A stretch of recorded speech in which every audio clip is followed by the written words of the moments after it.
喂，你有冇試過？明明係去咗轉日本、泰國，甚至只係上咗轉心犬玩咗2日，諗住去叉下電，點知返到香港踏入關口嗰一刻，震攰仲勁過你連續返咗5日工。嗰種由心底湧出嚟嘅燥底，望住前面嗰沓到後一口嘅人潮，聽住周圍啲夾碌聲嗱嗱聲咁響，你個心入面真係會爆咗句：點解放假仲辛苦過返工啊？其實呢種感覺絕對唔係你一個人力不從心，而係有晒科學根據嘅大腦崩潰。今日我想同大家拆解下，點解我哋呢一代香港人放完假反而會更加殘？到底我哋個大腦喺過關嗰幾十分鐘，甚至嗰幾個鐘入面經歷咗啲乜嘢，令到壓力指數會直接爆表？講真，依家係2026年，大家去旅行嘅頻率高咗好多，但係快樂感好似反而低咗。你諗下，以前我哋細個嗰陣，即係大約90年代或者2000幾年嗰陣，去旅行係一件好隆重嘅事，行程冇咁密，資訊冇咁發達。但依家，你未出發已經喺度做緊特種兵式行程規劃。由你踏出家門嗰一刻開始，你個大腦就已經進入咗一個高頻運作模式。最攞命嘅一定係回程過關嗰一拍，無論你係經羅湖、落馬洲，定係喺機場入境，嗰種密度係對人類神經系統嘅一種極限挑戰。你試下想象下，你啱啱先喺外地呼吸完啲自由空氣，或者喺深圳食完餐好嘢，成個人處於一個副交感神經主導嘅放鬆狀態。點知一去到關口，成千上萬人塞喺一個密閉空間入面，空氣流通差，周圍充滿住各種體味，講電話嘅嘈音，細路仔嘅喊聲，仲有嗰啲攞住大包小包撞嚟撞去嘅人。呢個時候，你大腦入面嗰個杏仁核就會即刻感應到威脅，由放鬆模式秒速切換去戰鬥或逃跑模式。呢種極速嘅模式切換，就係令你覺得攰到死嘅致命元兇。你個身體仲以為喺度度假，但你個神經系統已經喺度打緊仗。我哋成日講谷到一肚氣，呢句說話其實好有醫學道理。當你喺關口排緊隊，見到前面個人攞住張身份證立嚟立去都過唔到閘，或者見到有人打尖，你個腦會分泌大量嘅皮質醇，即係所謂嘅壓力荷爾蒙。皮質醇會令你心跳加快、血壓升高，甚至會令你腸胃收縮，所以你真係會覺得一肚氣。喺呢種高壓環境下停留超過30分鐘，你大腦嘅前額葉皮層，即係負責理性思考同情緒控制嗰部分，就會開始斷片。所以點解好多平時好斯文嘅香港人，一過關就會變咗個人咁，好容易因為少少摩擦就同人大打出手或者開口鬧人？就係因為嗰一刻，你嘅理性大腦已經被壓力擊潰咗。而且我哋要正視一個現實，香港人嘅玩其實係一種變相嘅勞動。我哋去旅行係要攞到盡嘅。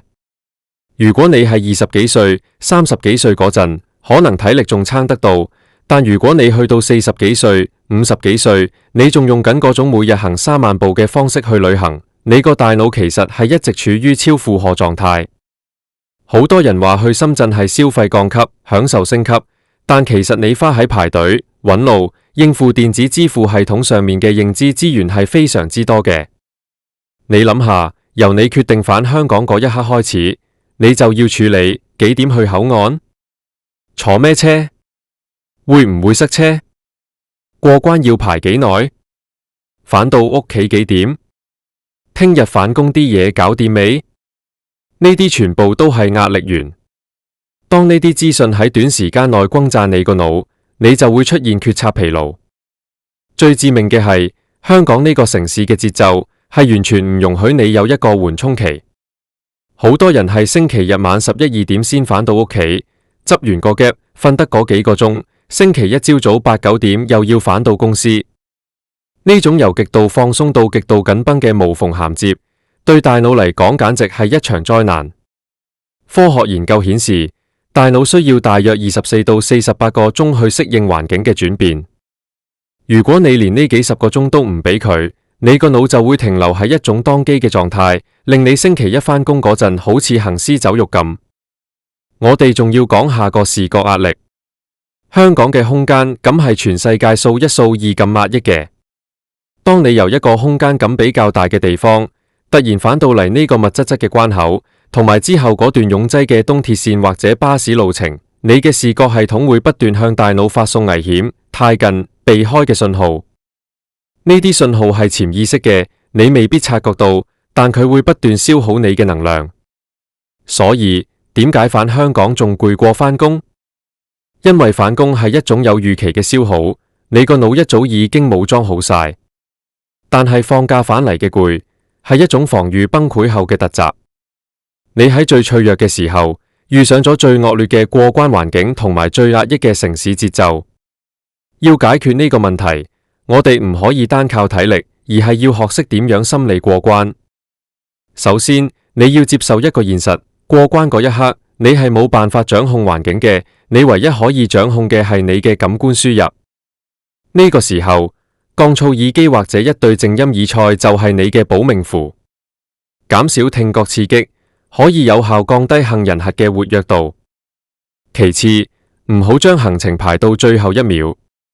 如果你係30幾歲以上，我真心建議你，無論你去邊度玩，都留返最後半日或者一日喺屋企發呆。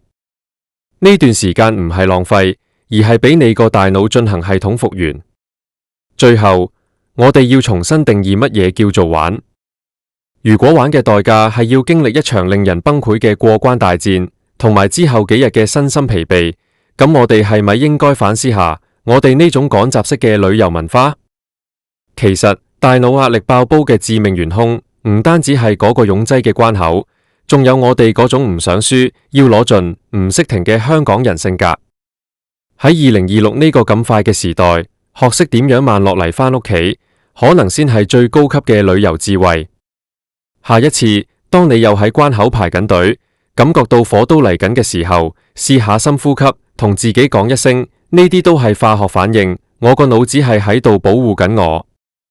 唔好同人逼，唔好急住嗰幾分鐘，因為你返屋企嘅路唔應該係另一場戰場，而係你度假行程入面最後一段，亦都係最重要嘅修復時光。講到呢度，可能你會話，你講就易，香港邊有得唔逼㗎？係，現實環境我哋改變唔到，但係我哋可以改變大腦點樣處理呢啲資訊。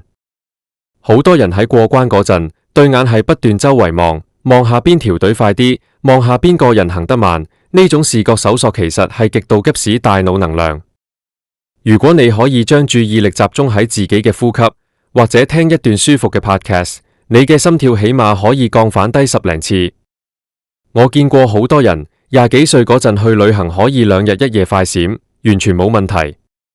但去到30幾歲，接近40歲嗰陣，仲係咁樣玩。返到嚟之後，起碼要1個禮拜先復原到。呢個就係因為隨住年紀增長，我哋神經系統嘅調節能力係會下降嘅。2020幾年嘅醫療數據都顯示，因為長期壓力而導致嘅自律神經失調喺香港係越嚟越普遍，而且有年輕化嘅趨勢。呢啲壓力好多時就係喺呢啲玩完之後嘅小事上面累積返嚟。你試下諗下，你返工雖然攰，但你有個規律，但去旅行，你嘅飲食規律亂晒，睡眠時間亂晒，然後再經歷一個高壓嘅回程，呢種對生理時鐘嘅衝擊，其實同你連續熬幾晚夜冇分別。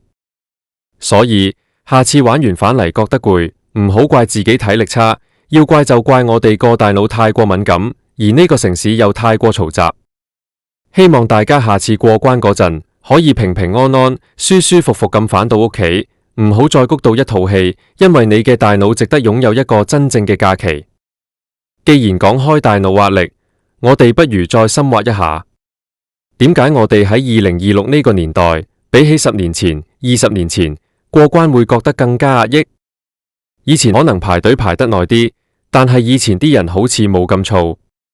原因之一係資訊過載，你喺排隊嗰陣，手上面部電話係唔會停嘅，你可能喺度睇緊聽日返工要處理嘅 email， 或者喺度滑緊社交媒體，睇下人哋去旅行玩得幾開心。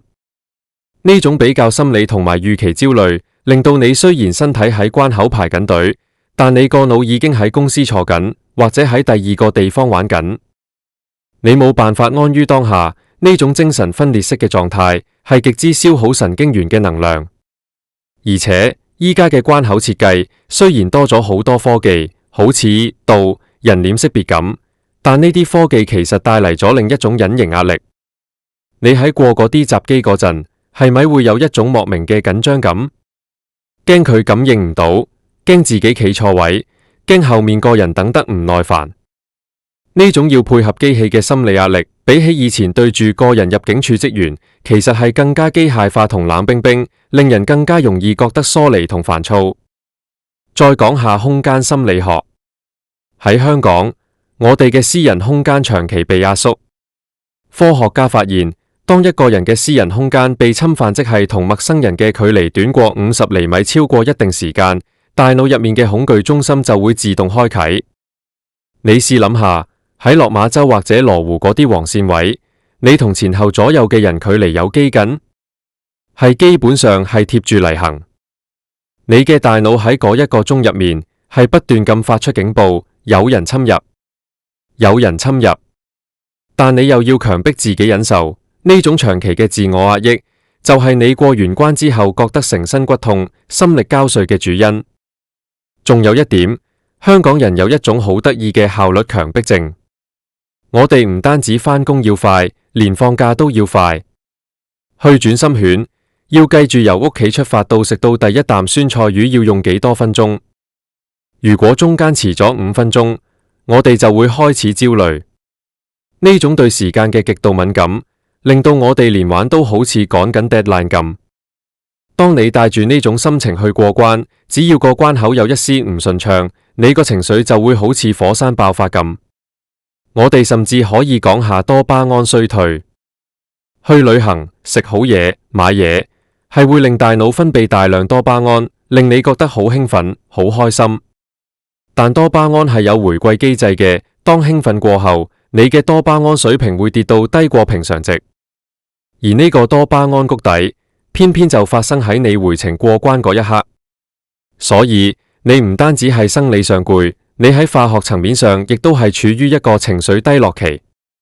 呢個時候，任何一點少少嘅刺激，都會被你大腦放大成倍。所以呢篇稿唔係淨係想同大家呻，而係想大家明白，呢種攰係全方位嘅，由神經解剖學、生理化學到環境心理學，全部都喺度同你作對。如果你係20幾歲嘅後生仔，你可能覺得我仲頂得順喎，但係你要知道，壓力係會累積嘅。如果你長期喺呢種高壓、高頻率嘅模式下生活，你到咗30幾歲嗰陣，可能就會出現嚴重嘅焦慮或者失眠。我哋要學識嘅係點樣喺呢個癲狂嘅城市節奏入面，幫自己揾到一個鍛鍊嘅機會。過關嘅時候，試下唔好攞部手機出嚟。雖然排隊好悶，但如果你可以靜靜咁觀察下周圍，或者單純咁感受下自己腳掌踩喺地下嘅感覺，呢種做法喺心理學叫接地。佢可以幫你將飄走咗嘅神經信號帶返嚟身體，減輕大腦嘅負荷。同埋返到香港之後，唔好急住去食反餐香港味道，或者去超市補貨。返屋企沖個熱水涼，飲杯水，靜靜咁坐15分鐘。呢15分鐘嘅價值可能大過你成個旅程。總括嚟講，我哋要明白，香港人嘅攰好多時係源於我哋對生活同生存嘅界線模糊咗。我哋將玩變成咗另一種形式嘅生存挑戰。喺2026呢個時代，最強大嘅人唔係嗰啲可以一日去勻10個景點嘅人，而係嗰啲喺混亂嘅關口入面，依然可以保持內心平靜，唔會被周圍嘅燥底情緒傳染嘅人。所以下次玩完返嚟，如果有人問你去完旅行係咪好精神啊？你可以大方咁話唔係啊，我依家大腦壓力爆煲，我要去靜下先。呢種對自我狀態嘅覺察，先係避免致命元兇傷害我哋嘅最好武器。我哋成日話要贏在起跑線，但其實喺現代生活入面，我哋更加需要學識點樣贏在終點線，即係點樣喺一段旅程嘅結尾，優雅平靜咁回歸返原本嘅生活，而唔係帶住一套戲同埋一副殘軀返公司。記住，旅行嘅意義係為咗見識世界，唔係為咗折磨大腦。如果你發現自己次次玩完都攰過返工，咁可能係時候要重新審視下你嘅旅遊習慣，同埋你對放鬆呢兩個字嘅理解啦。最後送大家一句話：旅程嘅起點係興奮，過程係體驗，但終點唔應該係疲憊，而係一份帶得返屋企嘅淡定。祝大家下次去玩，返嚟嗰陣都係龍精虎猛，而唔係谷到一肚氣。我哋下次見。